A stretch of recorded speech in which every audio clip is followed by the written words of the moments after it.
Eu me lembro que eu tinha 17 para 18 anos de idade. Pastor J.P. Colenda, de saudosa memória, foi um dos grandes homens de Deus na história da Assembleia de Deus no Brasil.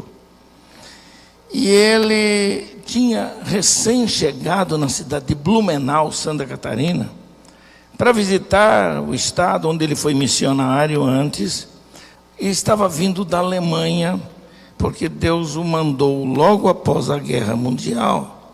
Quando findou a Guerra Mundial, em 1945, ele foi para a Alemanha, disse, para levantar um instituto bíblico, uma escola bíblica, e preparar obreiros para serem os futuros pastores na Alemanha agora reconstruída, trabalhada. E no meio dos escombros, ele criou uma escola teológica e preparou obreiros. E nesse dia, em 1963, eu tinha 17 para 18 anos de idade, ele trouxe um dos seus alunos, que agora era pastor de uma grande igreja na Alemanha. E ele tinha aquela alegria de mostrar isso como exemplo, como testemunho pessoal. E quem iria pregar nesse dia era esse alemão. Então, ele tinha uma preocupação. Naquele dia, eu não queria contar, mas vou acabar contando. Naquele dia, aconteceu algo muito especial na minha vida. Eu estou aqui hoje por causa daquele dia. Porque naquele dia, eu vinha tentando fugir da chamada de Deus, desde dos meus 12, 13 anos, quando vi meu pai sofrer tremendamente com maldades de pessoas, até de coléguas, viu?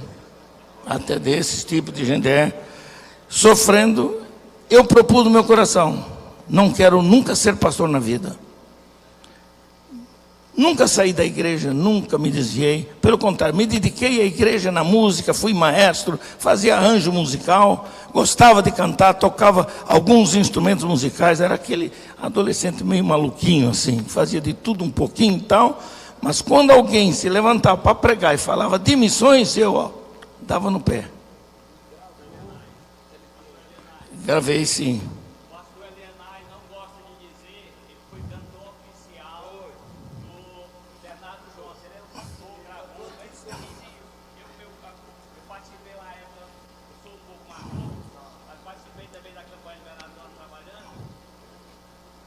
Obrigado, irmão.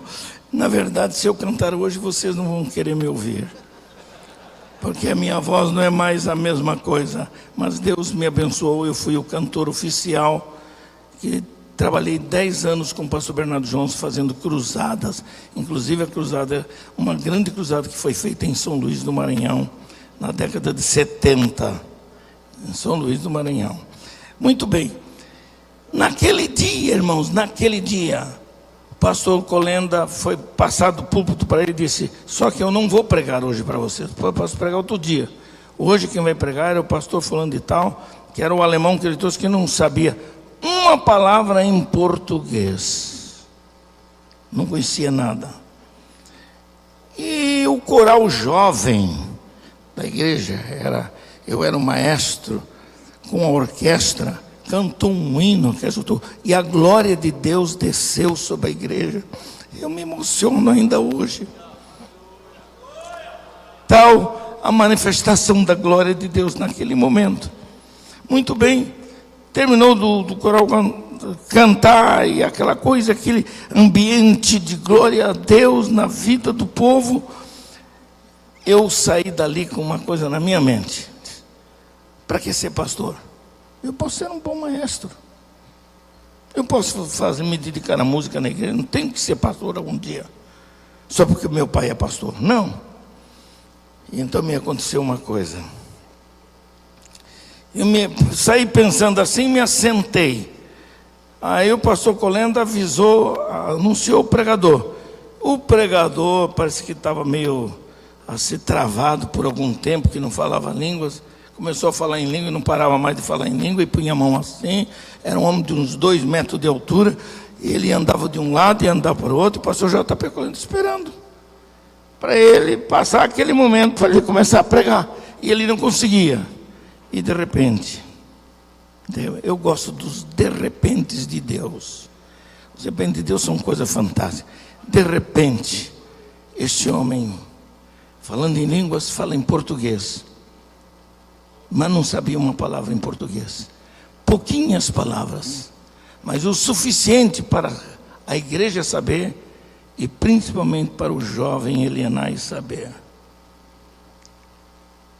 E a palavra em português dizia: Elienay, Elienay, Elienay, eu te chamo pelo nome.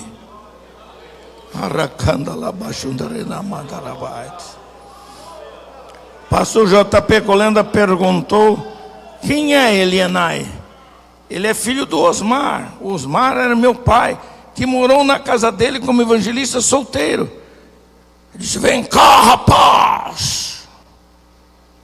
E eu saí tremendo, apavorado, subi ao púlpito, e as mãos quentes e grandonas daquele alemão americano, J.P. Colenda, e do meu pastor, ele colocou sobre a minha cabeça e sobre o meu ombro, orou por mim, e naquele dia eu recebi uma unção especial de Deus.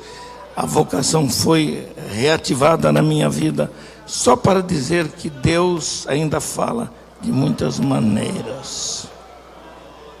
Nessa experiência, irmãos, eu aprendi a entender a voz de Deus, entender o chamado de Deus para a minha vida.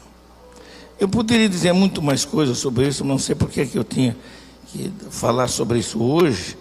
Eu só preciso dizer isso aos irmãos, que eu entendi logo naquele dia, logo após, o pastor J.P. Colenda me chamou e disse: menino, você recebeu uma chamada de Deus direta, porque parece que você é um pouco teimoso, você anda resistindo. Você precisa ir para um instituto bíblico para aprender a palavra, para se tornar um dia um pastor. É isso que eu queria chamar a atenção de vocês. Por isso contei essa história. Naquele tempo, falar em escola teológica era falar de coisa pesada, era falar de heresia. E eu, então, tomei a decisão, apoiado por meu pai. Ele disse: mas eu não tenho, como é que eu vou me sustentar lá? Disse: eu vou pagar meia bolsa para você, e com a outra meia bolsa de estudos você trabalha como secretário na escola. E foi assim que eu fui para o Instituto Bíblico, e devo a Deus ao Instituto Bíblico, que me deu a base, que ampliou o meu conhecimento nos fundamentos da teologia, para que eu pudesse hoje ensinar. E a verdade é que desde que entrei naquela escola, nunca mais parei de estudar. Quanto mais estudo, mais descubro que não sei. E porque eu sei que eu não sei, eu quero aprender. Na verdade, é uma aprendizagem. Na vida de um ministro de Deus, o aprendizado bíblico é algo que tem que fazer parte da vida dele até o último suspiro de vida. Até o último suspiro de vida. Isso é fundamental.